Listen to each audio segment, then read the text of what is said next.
happy to present our final panel of the day, which combines several on the theme of indigenous knowledge, as well as legacies of Pan-Africanism. Our first speaker is Mr. Eniola Ayenero. He's a passionate young scientist, researcher, and speaker with a deep commitment to medical and healthcare fields. Also a decorated scholar who has received prestigious academic scholarships spanning from undergraduate studies through doctoral level. He's currently a PhD candidate here in Taiwan in Translational Medicine at Taipei Medical University, and is also coordinator of the Nigerian Academics in Taiwan. His research is driven by a commitment to finding innovative solutions to global health challenges, and he has published in leading international peer-reviewed journals. And he's widely recognized for his unique ability to connect scientific insights with real-world human experience. As a guest speaker, he'll bring insight and enthusiasm to the presentation, which is entitled Medicine of Pan-Africanism, Exploring African and Caribbean Healing Practices, which explores how herbal knowledge and spiritual systems sustain health, restore balance, and strengthen communities across generations. Very much looking forward to this speaker talk. Welcome.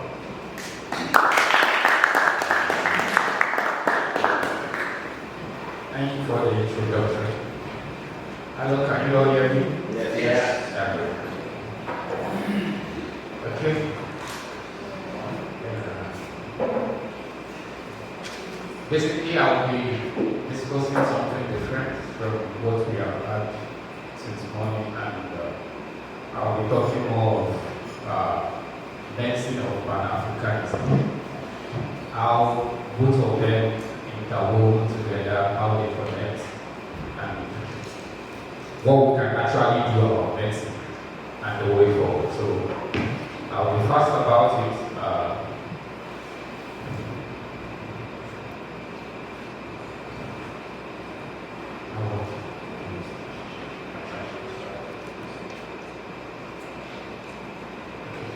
Sorry for the we have technical issues. So basically, when we hear of medicine, what comes to our mind? Some of us, when we add about medicine, we think it's pills, or we have to go to the hospital or pharmacy, or we need to visit a physician. But somehow, medicine is more than all of this I have mentioned. Basically, medicine in Africa is seen as a gift from God. Why? Because it connects so many elements. The health is involved. It involves the spiritual system. It involves cultural heritage. And it involves indigenous practices. So we see medicine in Africa as, or Pan-African medicine can be seen as traditional medicine. Or some of us will call it ethno-medicine. Or some people will call it alternative medicine as well. So different names, but same name. And it has been practiced since ages. Since our forefathers and grandfathers, they have been practicing medicine, because before the colonial era, our fathers have devised ways on how they treat diseases through various practices, which they pass from generation to generation. And when the colonial people came, what happened? They dismissed these practices. Why? Because there is no documentation for it. We have no records, no documentation. When they say these words, what is the evidence? Where is the evidence? There's no evidence. So the colonial era, the Western world, they dismissed all of these practices and they cancelled our medicine. But somehow, history evolved, and the Pan-Africanists, they stood and they fought to restore identity and unity in the medicines of Pan-Africanism.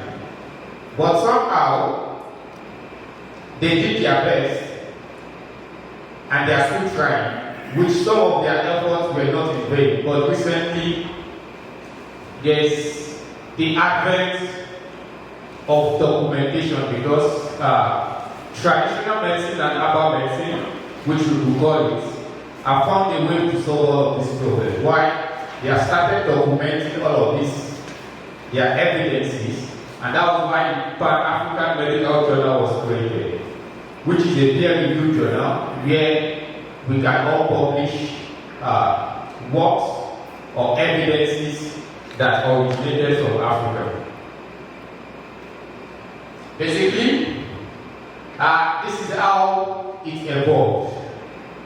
From our ancestral roots, where these indigenous practices are being used by our forefathers, they find a way to get to the Caribbean when the slave trade happens.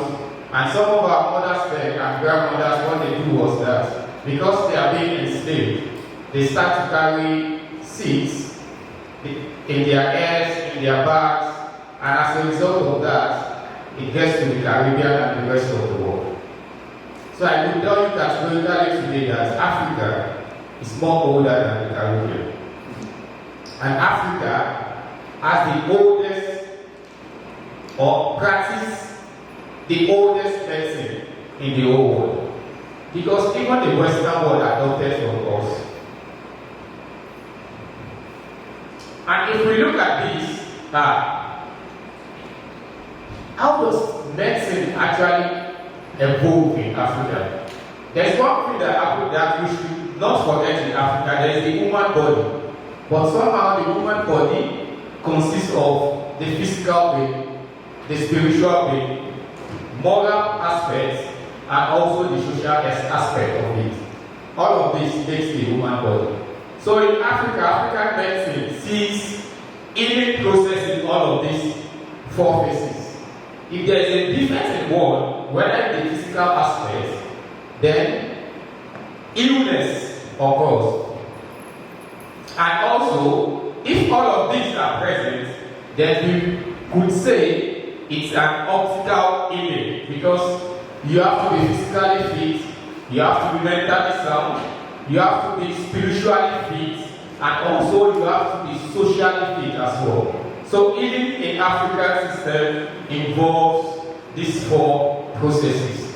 And if one is defective, illness occurs. So with this, the government in Nigeria, for instance, where I originated from, government has started documenting traditional healers, and they invite all herbal medicines to also register an association where they can practice, where they can come together, discuss issues that affect them for the way forward of Pan-African medicine. This is the philosophy that advocates Pan-African medicine. So simple, it's a three-part system which involves herbalism, spiritualism and divination, culture and belief system. If we look at it holistically, this is a holistic approach. And somehow, Africa is blessed enormously. We have plants that could heal, that could solve issues without even visiting the hospital or without even consulting the physician. But somehow, because of lack of documentation, these are not recognized. So, the first philosophy of healing in African medicine is actually herbalism. We have enormous plants that can do a whole lot of things, that can cure ailments and diseases. And how are these diseases diagnosed? There are some ancient ways where we use even spiritual systems to diagnose all of these diseases. For instance, the herbal healer can tell you should go and pee inside of the sand on a sunny day, and after some time observe what is happening. And when they see that flies started surrounding the whole places, then they will conclude that person has diabetes. Somehow, they will devise bitter leaf to treat diabetes. Also, my grandfather also told me one time like that he was observing some birds and he noticed the mother bird had 2 birds in her nest, but only one used to go out. But someday, because he visited the same place all the time, he noticed the other bird was has a eye defect. And after a week or so, that the other bird also flew out. And he devised a way of blocking the leaves and walking on it.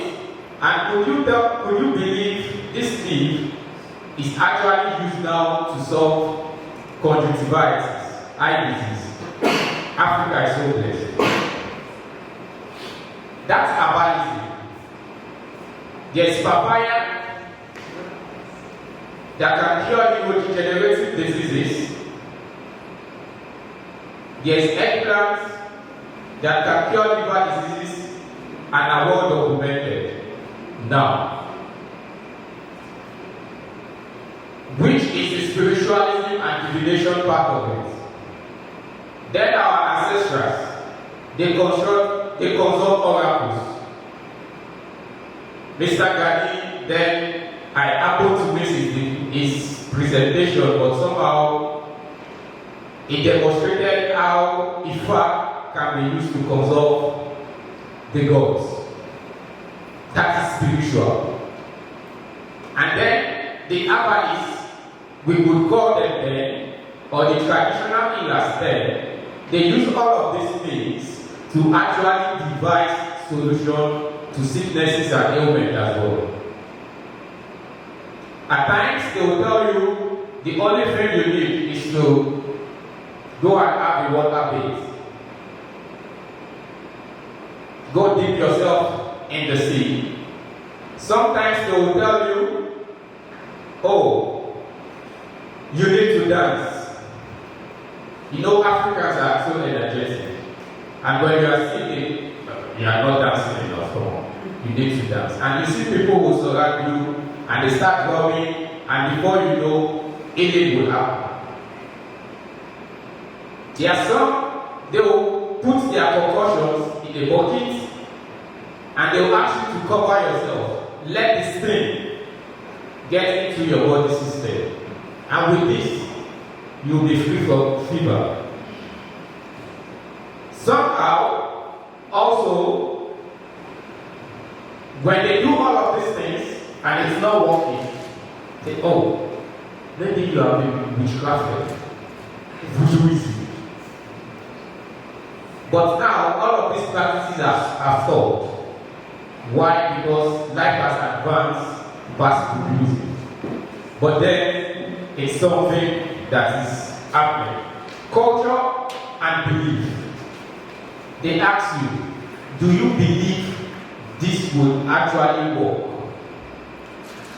If you say no, it will not work for you. If you say yes, it will actually work for you. There are some plants, they will tell you should not go at night to block them. You have to go in the afternoon. That's the belief. Because it has been working for them. When they go in the afternoon, they block all of these things, it works. If you go at night, same thing, it doesn't. Some plants, they use the leaf, some they use the bark, some they use the roots to solve ailments and diseases. That's belief. And somehow they even devise decoctions. How do we extract the best part of this plant? Is it by immersing in water? They try it. If it doesn't work, they try alcohol, ethanol. Oh, they soak the plant in like ethanol, and you have to drink. It works. Sometimes they try, you have to even boil. No need to do anything, just mix everything together, boil them, drink, it works. These are indigenous practices. Where do we put them now? What are we doing about them now? AI is revolutionizing the world. It's taking over medicine. Should AI take away our blessed plants? We need to document all of these facts because it has been working and it's also working and it's still working.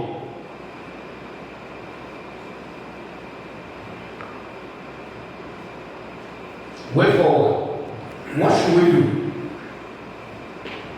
Pan-African medicine is science itself, and its culture, and it's an identity itself. Because all of these plants and herbs,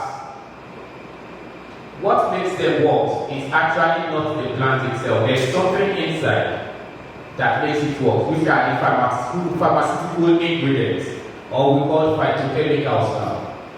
So, we need to document the phytochemicals. Oh, this works, and that's why it is science. And with that, they serve as potential therapeutics to treat different diseases. Also recently, WHO has recognized traditional medicine, or which we can say Pan-African medicine, and it's well documented. But there are still relapses. We need enough validation.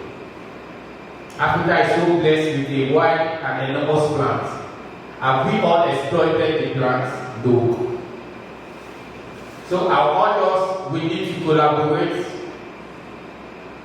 If you know anyone that is into traditional medicine or Pan-African medicine, you can meet with research institutions.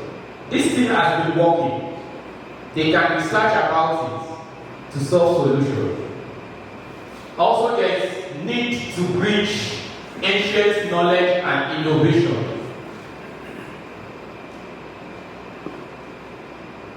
We are so blessed that I can remember then when I was sick, there is a black soup we used to eat in Nigeria then.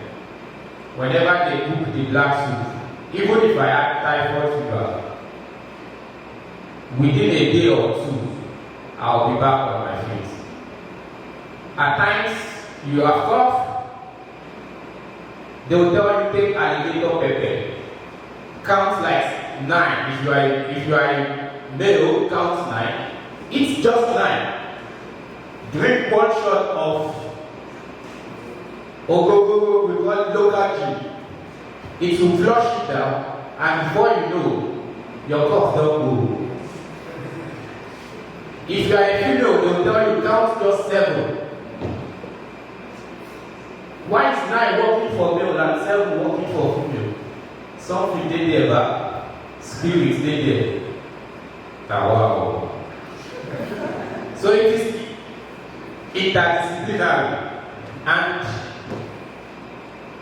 we have to share these philosophies with researchers, with people in diaspora to preserve some of this knowledge. Finally, we need to preserve our heritage because we own these practices. Medicine developed in Africa over centuries ago. The Westerns adopted this.